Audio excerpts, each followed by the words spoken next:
Romo, suster, Bapak Ibu, anak-anak muda, kaum muda, dan juga anak-anak yang terkasih. Kita semua pasti memiliki persoalan di dalam kehidupan kita. Mungkin kita yang beberapa tahun lalu merasa diri sehat, kuat, tetapi kemudian entah kenapa tiba-tiba kita merasa ada serangan, kita merasa tubuh kita menjadi tidak fit lagi dan sebagainya.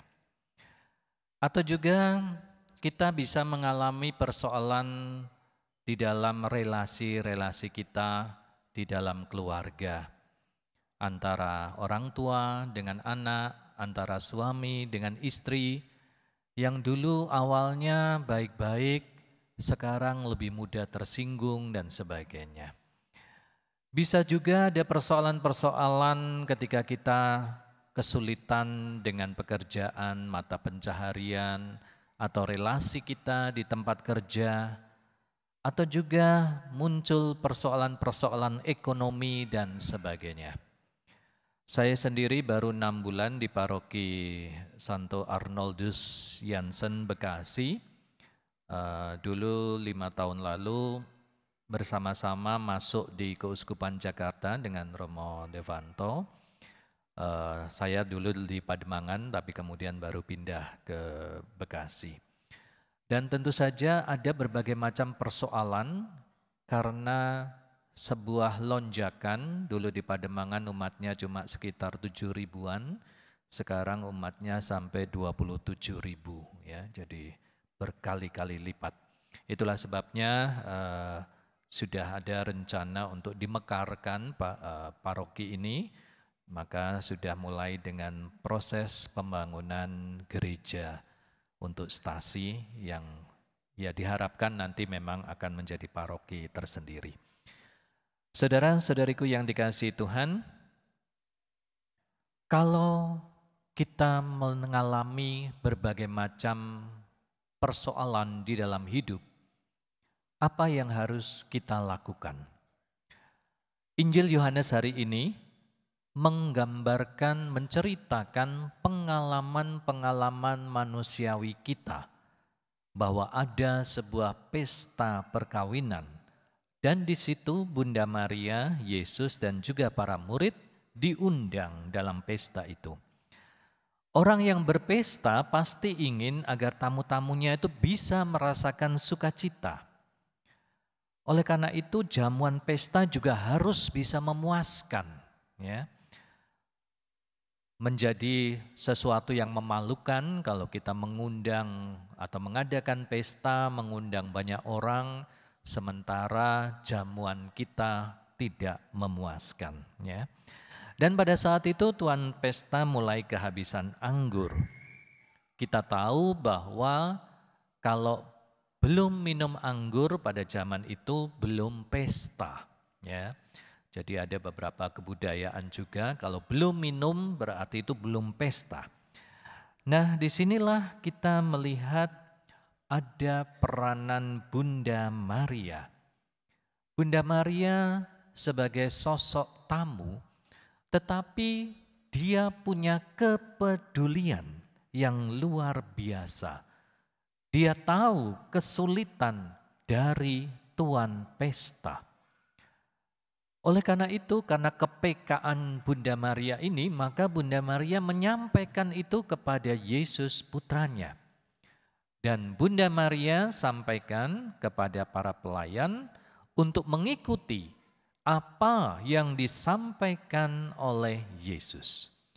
Saudara-saudariku yang terkasih, ketika kita mengalami berbagai macam kesulitan di dalam hidup, kita juga kerap kali bisa tanpa kita sadari ternyata ada orang-orang yang membantu kita secara diam-diam. Ada tangan-tangan yang tidak kelihatan tetapi memiliki kepedulian. Inilah karya Tuhan bahwa Tuhan selalu hadir, Tuhan selalu menyertai kita, walaupun seringkali kehadiran Tuhan itu dalam diam. Tuhan itu tidak akan melupakan kita. Dia akan tetap hadir di saat yang tepat. Mau apakah engkau daripadaku, Ibu? Saatku belum tiba. Yesus tahu saat yang tepat untuk menolong kita. Kita hanya butuh percaya kepadanya, menaati apa yang dikatakan Yesus. Seperti tadi para pelayan yang juga mengikuti kata-kata Tuhan Yesus. Saudara-saudariku yang terkasih, kita sebagai umat Katolik juga punya tradisi untuk berdoa dengan perantaraan Bunda Maria.